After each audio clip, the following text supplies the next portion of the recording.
اعوذ باللہ من الشیطان الرجیم بسم اللہ الرحمن الرحیم۔ شروع اللہ پاک کے نام سے جو بڑا مہربان نہایت رحم فرمانے والا ہے۔ آئیے وائس چینل کے دیکھنے اور سننے والوں کو السلام علیکم ورحمۃ اللہ وبرکاتہ۔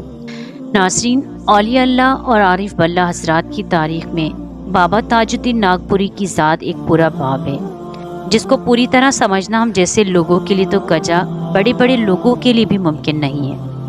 پھر بھی جو کچھ بابا صاحب سے متعلق ہم تک پہنچا ہے، اس کے ذریعے ہم اپنے ذہنوں میں بابا صاحب کی ہستی کا جس طرح طلوع آفتاب سے پہلے ہم روشن سورج کو نہیں دیکھ سکتے، لیکن جو روشنی رات کے سیاہ اندھیرے کو چاک کر دیتی ہے، اسے دیکھ کر سورج کی موجودگی اور اس کی عظمت کا تصور ہمارے ذہنوں پر مرتب ہو جاتا ہے۔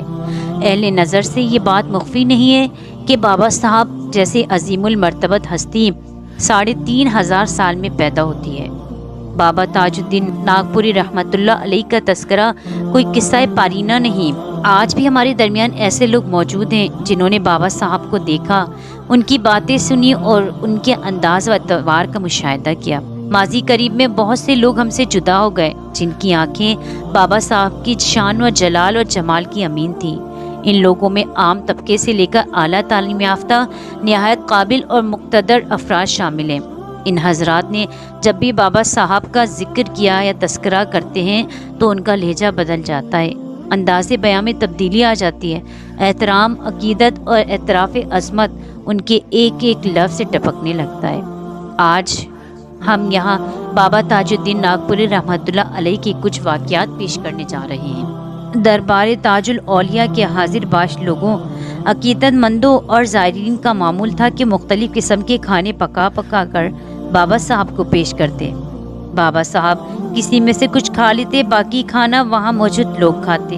کبھی ایسا بھی ہوتا کہ کئی دن گزر جاتے لیکن ایک لقمہ بھی بابا صاحب کے حلق سے نہ اترتا۔ کھانا پکا کر پیش کرنے والوں میں بڑے بڑے صاحب حیثیت لوگ، عالم، رؤسا اور نواب تک شامل تھے۔ ایک محترمہ رانی ہندو خاک روب عورت کی دلی تمنا تھی کہ وہ بھی کچھ پکا کر بابا صاحب کی خدمت میں پیش کرے۔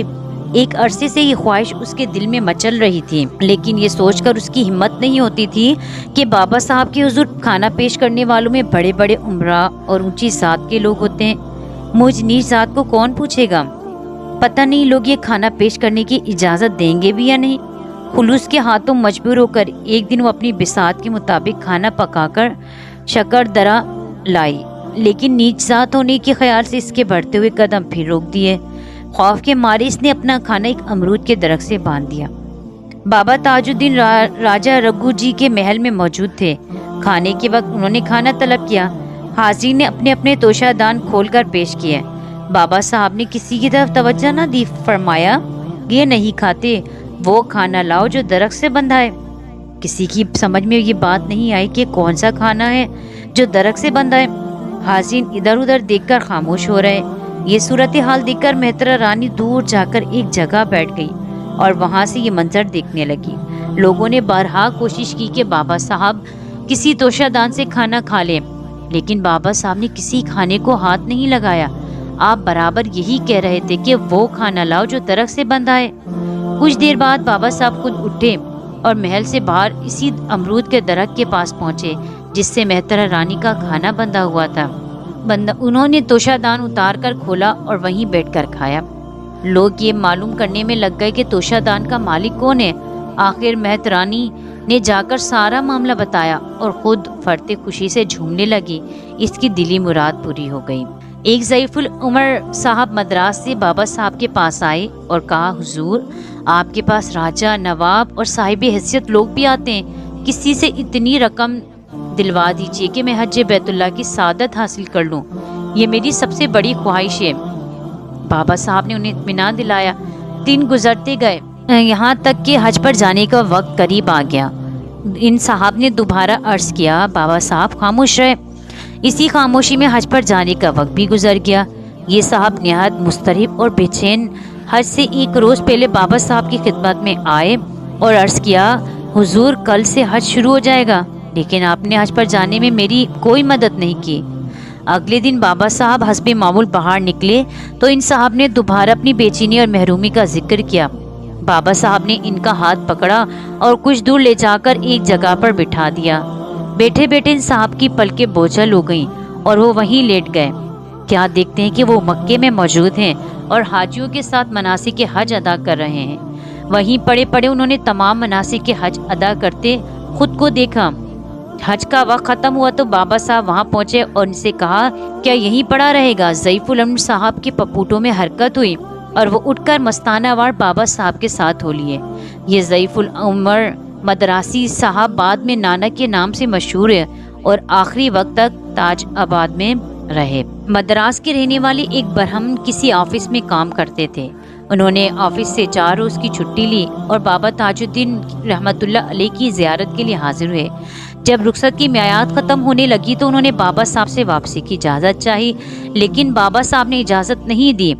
ایک ہفتہ دوبارہ اجازت مانگی تو بھی بابا صاحب نے کوئی جواب نہیں دیا۔ 1 ماہ بعد بابا صاحب نے اجازت دی تو یہ فکر و تردد میں مبتلا گھر پہنچے کہ 1 ماہ کی غیر حاضری کی وجہ سے نہ جانے گھر والوں کا کیا حال ہوا، اور آفس میں تو سخت سرزنش کا سامنا کرنا پڑے گا۔ گھر پہنچے تو نہ بیوی بچوں نے غیر معمولی جذبات کا اظہار کیا اور نہ ہی 1 ماہ کی غیر حاضری کا پوچھا۔ نہا دھو کر سفر کی تھکان اتری تو بیوی سے پوچھا کہ کیا دفتر کا کوئی آدمی مجھے پوچھنے آیا تھا؟ بیوی نے حیرت سے ان کا چہرہ دیکھتے ہوئے جواب دیا کہ دفتر کا کوئی آدمی نہیں آیا تھا، لیکن آپ اتنے پریشان کیوں دکھائی دیتے ہیں؟ انہوں نے سارا حال کہہ سنایا اور کہا کہ عجیب بات ہے کہ نہ تم میری 1 ماہ کی غیر حاضری کا پوچھتی ہو اور نہ دفتر والوں کو میری پرواہ ہے۔ بیوی نے غیر یقینی نظروں سے دیکھتے ہوئے کہا کہ آپ مذاق کیوں کرتے ہیں؟ دفتر کا وقت ہو گیا ہے، دفتر جائیے۔ دفتر میں بھی ہر شخص معمول کے مطابق پیش آتا رہا، کسی کا رویہ غیر معمولی نہیں تھا۔ یہ صاحب سخت حیرت و استعجاب میں مبتلا ہو گئے اور عالم تصور میں بابا صاحب سے مخاطب ہوئے کہ یہ کیا معاملہ ہے، کوئی مجھ سے غیر حاضری کا نہیں پوچھتا۔ ابھی وہ اس مخمصے میں مبتلا ہی تھے کہ چپراسی نے آ کر کہا کہ صاحب نے وہ فائل منگوائی ہے جو کل دی تھی۔ یہ فائل لے کر آفیسر کے پاس پہنچے اور کہا میں تو 1 ماہ تک شکر درہ میں بابا تاج الدین کے پاس ٹھہرا رہا، لیکن یہاں آ کر عجیب معاملے سے 2-4 ہوں۔ نہ گھر والے میری غیر حاضری کو پوچھتے اور نہ دفتر والوں کو مجھ سے شکایت ہے۔ چپراسی کا کہنا ہے کہ یہ فائل کل آپ نے مجھ کو دی ہے، حالانکہ میں پورے ہوش و حواس کے ساتھ کہتا ہوں میں دفتر ہی نہیں آیا۔ آفیسر نے حیرت سے کہا آپ تو 4 دن کی چھٹی کے بعد دفتر آ گئے تھے اور اس عرصے میں ساری دفتری امور پوری طرح انجام دیتے رہے۔ شکر درہ اور مدراس دونوں جگہ کی حاضری کا ثبوت ملا تو برہمن صاحب کے علاوہ سارے دفتر والے انگشت بدندا رہ گئے۔ ناظرین، یہ اللہ والوں کی کرامتیں ہیں، یہ سب فیض انہیں اللہ کے حکم سے ملا ہے اور ان پر اللہ کی رحمتیں ہیں جو یہ کرامتیں ہم تک پہنچتی ہیں۔ اللہ تعالیٰ سے دعا ہے کہ اللہ تعالیٰ ہم پر بھی اپنی رحمتیں اور کرم اور فضل فرمائے اور ہماری دعاؤں کو قبول فرمائے، آمین ثم آمین۔ ناظرین، آپ کو یہ ویڈیو پسند آئے تو اسے لائک کریں اور شیئر کریں اور ہمارے چینل کو سبسکرائب کریں تاکہ آپ کو مزید ایسی ویڈیوز دیکھنے اور سننے کو ملتی رہے۔ شکریہ۔